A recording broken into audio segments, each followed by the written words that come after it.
Hi, and welcome to Manual of Arms. Today we're here in my war room, and I wanted to do a quick overview of the M1 carbine. I should mention that this is not the model that you would see for a majority of the Second World War. There were some changes made, and unfortunately I don't have a World War II standard model.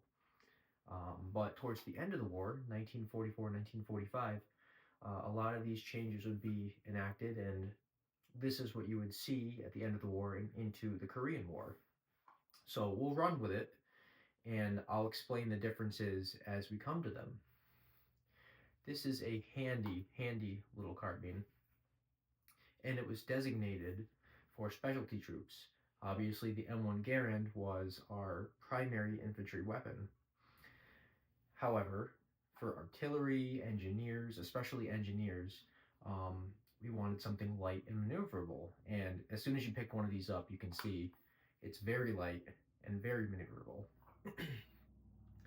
uh, to operate it, it works very similarly to the M1 Garand, and the exception is that we have a detachable magazine now.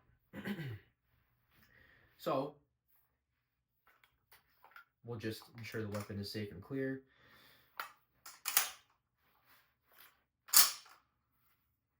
I'll put the magazine back in.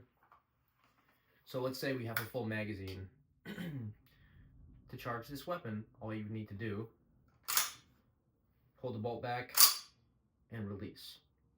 This isn't like the M14 that you see back here, where there's a feature, if there's a magazine in, that bolt will lock to the rear. So this M1 carbine does not have that feature.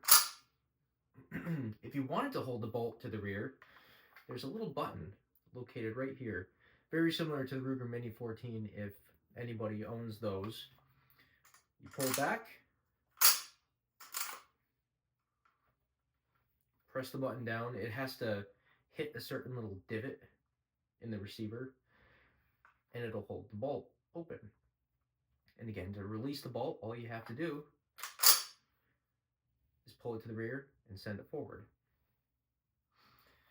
This particular M1 carbine has a bayonet lug. This was a feature that came later on in the war and continued into Korea. The initial runs of the M1 carbines did not have bayonet lugs. They also had different sights. All right, this is a Type 2 sight, but originally they had a very rudimentary peep sight. Other than that, the sight picture should not really change. It still has a peep sight. So, to take the magazine out, there's a button located right here on the right.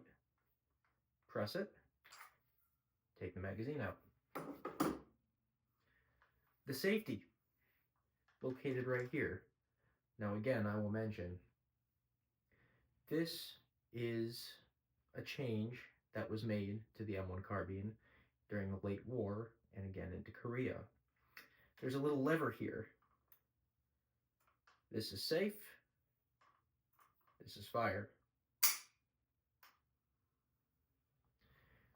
The reason they made this change and made a little safety lever is because the original safety was a button. And the thought at the time was, when you were in the heat of battle, you might get confused and you might press this button and you might put the rifle on safe rather than drop the magazine, and vice versa. You might want to put the rifle on safe and you might drop the magazine. I don't know. I wasn't there. I'm not sure if it was really a problem, but I need to mention that this is a post-war change, a late war, post-war change. Other than that, this is generally how to operate an M1 carbine. So I guess we'll start. Start to finish. Loaded magazine, not really, but loaded magazine. Put the magazine in. Charge. Take the weapon off safe. Aim. Pull the trigger. You're just going to reset, pull the trigger until the magazine's empty, press this button, release the magazine. That's all I really have for you today. I just wanted to make a quick video because I don't post very often. If you like the video, subscribe. I'll try to have more content coming soon.